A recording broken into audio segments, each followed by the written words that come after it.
சம்பவம் நடந்துருச்சு. இது ஏன், எதனால, அதுக்கான பின்னணி என்னன்ட்டு அந்த வலியோட வீட்டில் உட்கார்ந்துட்டு இருக்கிறேன். ஓடி ஒளிஞ்சிட்டான்னு வர சொல்றீங்களா? வாய் வாயின்னு முன்ன இருந்தா என்ன வேணாலும் பேசுவீங்களா?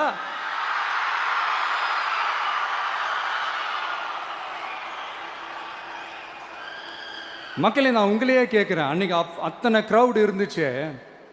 அந்த க்ரௌடுக்கு தகுந்த மாதிரி போலீஸ் பாதுகாப்பு கொடுத்தாங்களா? இந்த இடத்தை எடுத்துக்க சொல்லி நாங்க தான் சொன்னோம்னு ஒரு போலீஸ் ஆபீசர் பேட்டி கொடுக்கிறாரு. அதுக்கு என்ன அர்த்தம்? இவ்வளோ வலி, இவ்வளோ காயங்கள் கொடுத்துட்டு பழியை தூக்கி நம்ம மேல போட்டுட்டு அதுல ஒரு அரசியல் ஆதாயம் தேடுறீங்களேயா? இதுல வாய் கூசாம சட்டசபையில ஸ்டாலின் சார் நம்ம மேல திருப்பி விட்டு அங்க ஒரு அரசியல் செய்றாரு. அதுக்கு என்ன அர்த்தம்?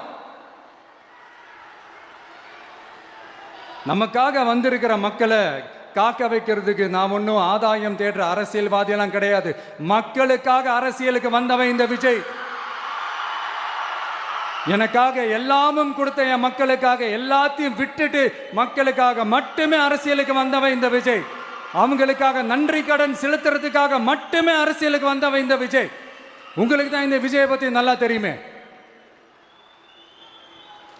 ஆனால் நம்ம எல்லாருக்குமே இத்தனை வலிகள் காயங்கள் கொடுத்தவங்களுக்கு இந்த 2026 தேர்தலில் தக்க பதிலடி கொடுத்துட்டீங்க. ஆனால் அது மட்டுமே பத்தாது மக்களே, அது மட்டுமே பத்தாது.